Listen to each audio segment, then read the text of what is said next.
Kaizuku Oni, Ore wa Naru!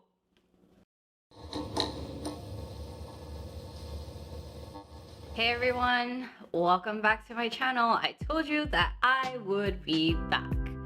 We're back actually for a kind of special episode. If you haven't noticed by now what this special episode is relating to, it's relating to One Piece.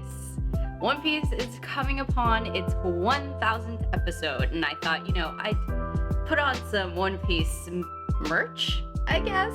So I decided to order this hat from Amazon, and I'm wearing a shirt that a good friend gave to me, or rather one of my best friends gave to me for my birthday. So, here, check out a bit of it.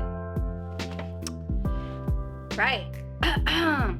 Anyway, so yes, One Piece is nearing on its 1000th episode, and I'm super psyched about it. Not only am I psyched about it, but the specific arc that it's in has some of the most beautiful animation that I've seen thus far from One Piece, or for many other animated series in general.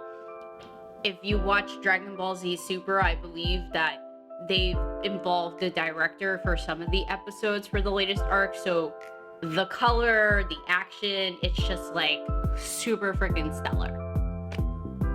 In celebration of the 1000th episode of One Piece, I've decided that it would be a great opportunity to take a stab at convincing you all at trying to watch One Piece, despite the fact that it's nearing its 1000th episode. By the time you probably have seen this video, it's kind of like probably episode 998 or 999. And you must be thinking that I am crazy for thinking that I could convince you all to watch 1000 episodes of One Piece and probably a little bit more by the time you watch this video, or just now in general. I just want to let you all know that I think it's feasible to some extent, and I'll give you some quick math as to what you can do to basically catch up how long it would take, and I will definitely give you some good reasons why as to why you should watch it and why it is my favorite anime. My first reasoning is the uniqueness and the creativity. The power scaling and abilities within One Piece are quite unfathomable. It's almost unimaginable. I've had friends tell me that they can't watch One Piece because it is so far-fetched. And I'm not saying far-fetched in the sense as in, like, sometimes the scaling abilities are not there or whatever, but I mean like just the concept itself. So if you've watched One Piece as a kid and then gave up later on, or have like tried to read the synopsis about it, you would kind of know that it's a story centralized during a pirate era, and within this pirate era there are some power users, some people call in the show, that have devil fruits. And I'll explain really quickly what a devil fruit is. A devil fruit is essentially a fruit, and this fruit can have varying abilities. These varying abilities will be acquired once that fruit is eaten. But after you've eaten that fruit, you lose the ability to swim. So if this is created during a pirate era where everybody's kind of on boats and stuff, you've basically exchanged your ability to swim as a pirate to now attain superhuman abilities. In and itself, the superhuman abilities have a couple of different categories. So if you were to get a fruit, it will fall into one of 3 different buckets, and there are multitudes of these different fruits. And we've seen such a large range of these fruits throughout the series, to the point that it's like, whoa, holy crap, I didn't think this could even be a fruit. Wow, I wonder what kind of abilities it has. It kind of makes you think and wonder, and then once you see the ability in itself, you're probably like, wow, that's pretty cool, or kind of like, oh, that's kind of lame, or how does that even get used properly? Like, huh? Regardless, it's so creative and interesting that I believe it differentiates itself greatly from other animes in terms of how the power scale system is. But even beyond Delta Fruits, there are other means and methods in which people acquire powers or power up or whatever. And the characters of One Piece, or the main characters of One Piece, have all varying different types of abilities, skills, and weapons that are so enjoyable to watch. Reason number 2. Personal themes and relatable themes. One of the largest overarching themes of One Piece is following your dreams.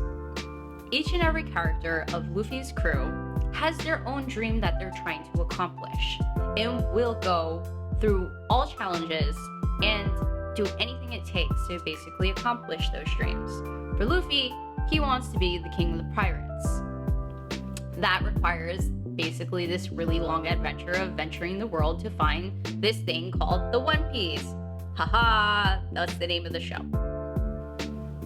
And all of these other characters all have their own dreams to follow. And being that Luffy himself wants to be the king of the pirates is kind of what draws all of his crew members to become his crew members in the first place, because they also have big dreams. And what I appreciate so much about a show emphasizing on how you should follow your dreams is that I think at some point in many people's lives, no matter how young or old you are, we will either A, abandon our dreams, or B, pursue our dreams. And it will either resonate with our dream followers who have had happy moments that they've been able to accomplish their dreams, or they will reignite a fire under people who have probably given up on their dreams due to life. Just having to work a job, raising a family, whatever the case may be. Additional themes include the power of friendship. The power of friendship is kind of an anime trope though, but I appreciate the way that they emphasize the power of friendship only because there's no romance, or at least there's no real romantic relationships involved that I sometimes don't like about other shonen anime. Other shonen anime that sometimes force relationships at the end, Bleach, it's just mind-boggling. It's like, you have never shown interest before. Why all of a sudden are you together? Anyway, I appreciate that the bond of friendship and the emphasis on friendship holds way higher value than anything else throughout the show, and that there's some embodiment of togetherness as well, where people that they encounter along their journey have their own obstacles and struggles and also their dreams to fulfill. And Luffy and his crew sometimes go through great lengths to also help these other individuals achieve their dreams or achieve success over the obstacles that they're experiencing. Reason number 3. Real world thematic references. That pitch was kind of high. I don't know why. There are definitely some real world themes that you will encounter in One Piece that you may not realize right away, but it's there, and it's not underlying tones, it's prominently there. Some of these may include racism, and I don't mean racism, the type of racism that we experience right now as human beings on this planet that we call Earth, but racism within One Piece, which usually is inclusive of non-human races. So you've got the race of humans, but then there's other races like giants or fishmen or Amazons. These sets of races are often discriminated against by an entity and other individuals, but a main entity known as the world government. And this world government, in kind of instilling racism and discrimination in the world, all stemmed from slavery, which I think we're, again, familiar with in history.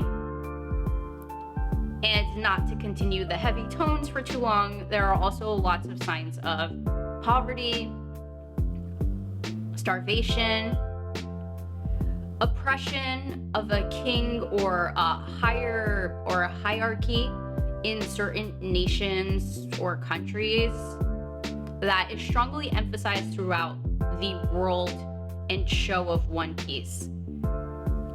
With heavy notes like racism, slavery, discrimination, oppression, poverty, there are sometimes some very heavy moments that you can't help but feel extremely sad while watching or crying. And I'm not saying like, it makes me feel so sad inside that I can't watch One Piece, but I appreciate the realness of it and just bringing some enlightenment to viewers in that sense. And I feel like it draws a humanity out of the viewers that we could probably show more of to our respective other human beings on this earth.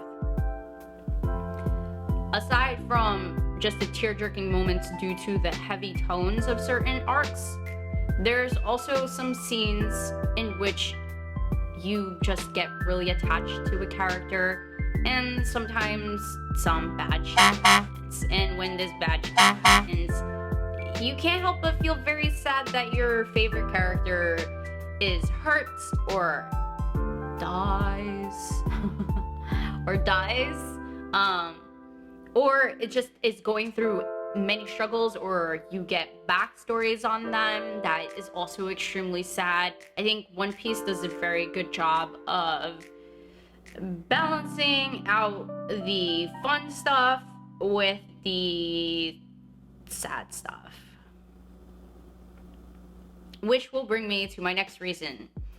With the sadness and the real heavy tones comes some other great stuff. And this other great stuff is humor. The humor of One Piece is one of my favorite types of humors, where there's a lot of gags, running gags, where you've got Luffy, who's always hungry. He's very chaotic, likes to cause trouble, can create trouble despite being the captain of his crew.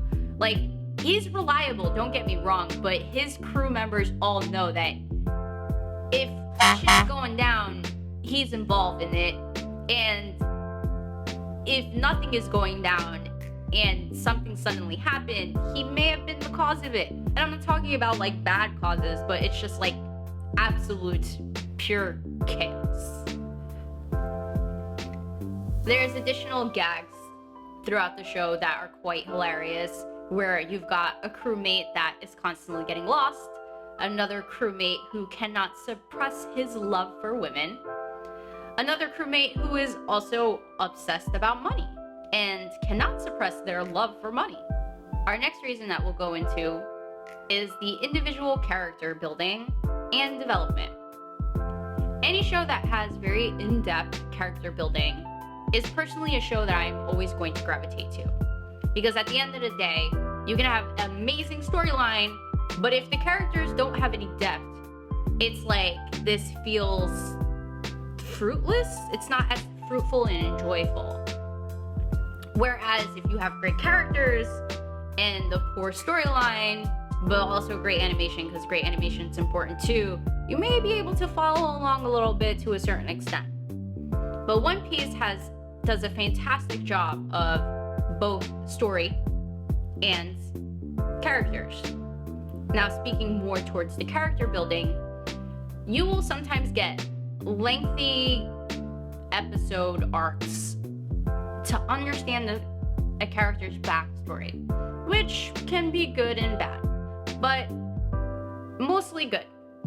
They are able to give you the entire insights as to why this person is, trying to achieve a certain dream, or even for villains, which I feel like not many animes do.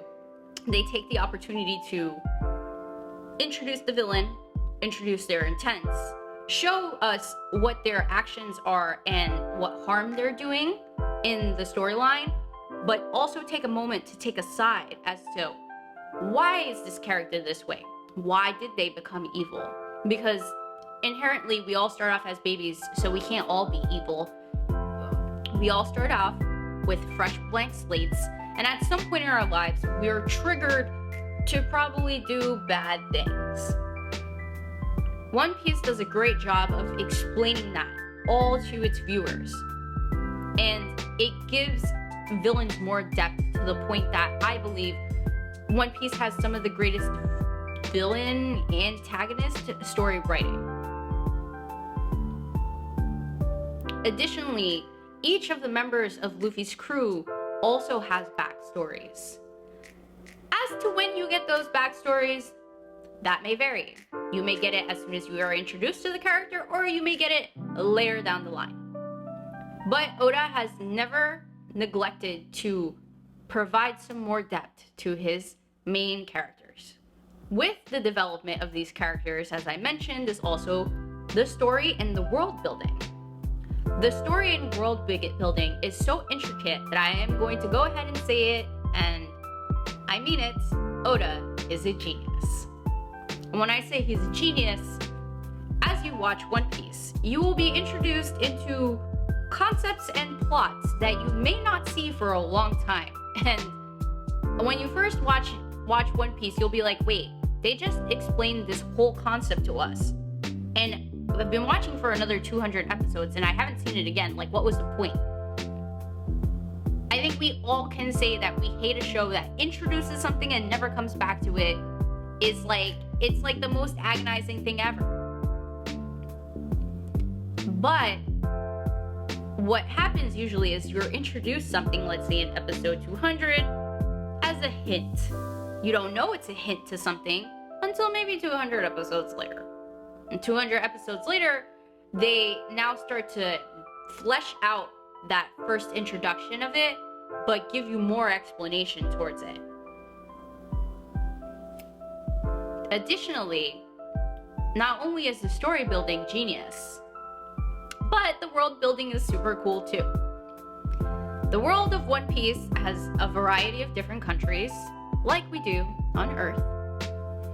But these countries can vary to countries in the sky, countries in the water, countries that have all 4 seasons in different sectors of the country, and countries where the whole race is a bunch of animals.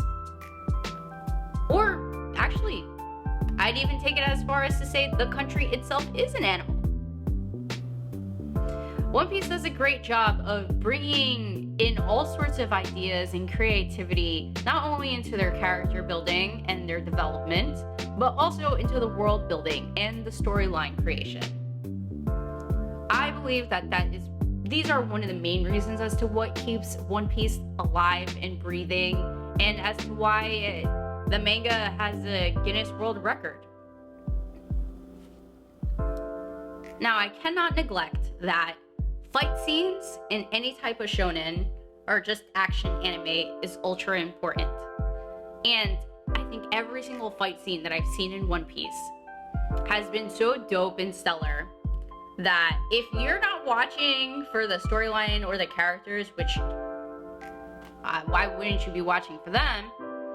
You are definitely there for the fight scenes. And I'm talking about the fight scenes where it's like you're at the end of an arc and you've got a main antagonist of that arc and the fight's going down between the main characters.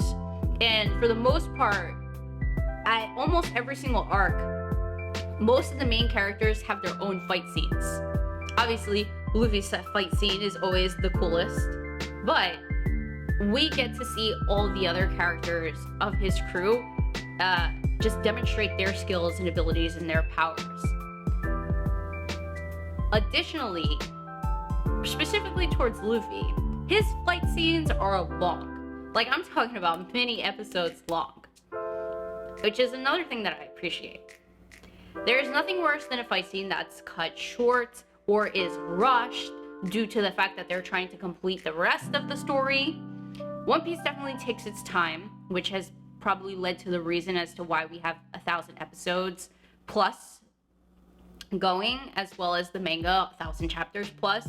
They know how to take their time, and they know how to give the viewer everything that they need to see and need to understand in order to feel connected to the story and to also have some enjoyment. Again, quite frankly, fight scenes that are short and where the animation is beautiful and you're just like having a good time, they suck. It's like going to an amusement park and you show up and it's like you're only there for like an hour and then you go home. How boring is that? But all reasons aside, I think you've all been waiting for the bit of math that you need to understand how long it'll actually take you to watch One Piece. I think everyone will probably sit there and think like, but it's 1,000 episodes. It'll probably take me years. Well, I've got news for you. It won't take you years. I think at most it'll take you 1 year. If you are the type to watch perhaps 3 episodes a day of any type of anime, or if you want to take your time in watching One Piece and just watch 3 episodes a day, I'm going to approximate One Piece to about 20 minutes an episode. Because One Piece usually has very lengthy songs and intros that is sometimes a recap of the previous episode, so you could probably shave off like 2 to 3 minutes right there. And since there are so many episodes of One Piece, the reason for you to watch the preview to the next episode is very low. So you can cut off another minute or so at the end. By shaving off 4 minutes on what is on average a 24-minute episode, that brings us to about 20 minutes of viewing, really. Not that I'm saying skip all the songs all the time. If you see a new song or a new intro, I highly suggest you watch it. One Piece music also is great. Since that brings us to about an average of 20 minutes an episode, if you're to watch 3 episodes a day, that about equates to 1 hour. You watch 1 hour each day, and let's say there's 1,000 episodes already, that would bring us to about approximately 333 days. That doesn't sound bad. It definitely won't take you more than a year.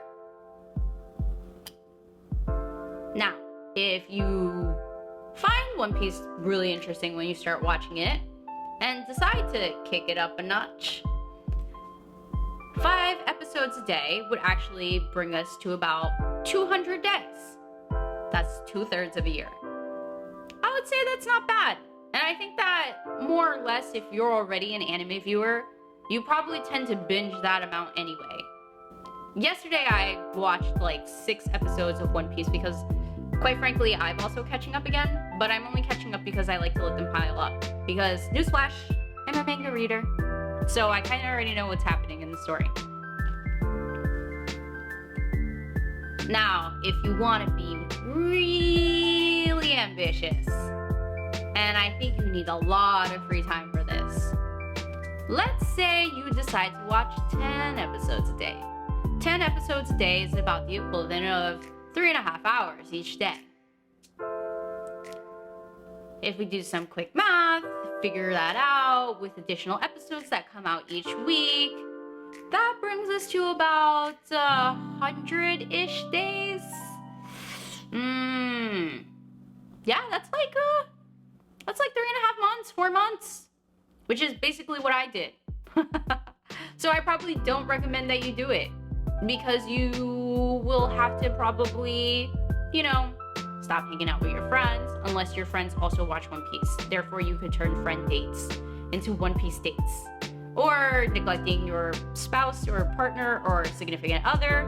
And again, unless they're a One Piece fan, I wouldn't recommend it. I was lucky enough to have my boyfriend, who is a One Piece fan, who actually introduced me into One Piece. So all of our dates were One Piece dates. But all I want to say is that it's not impossible, and it's quite feasible.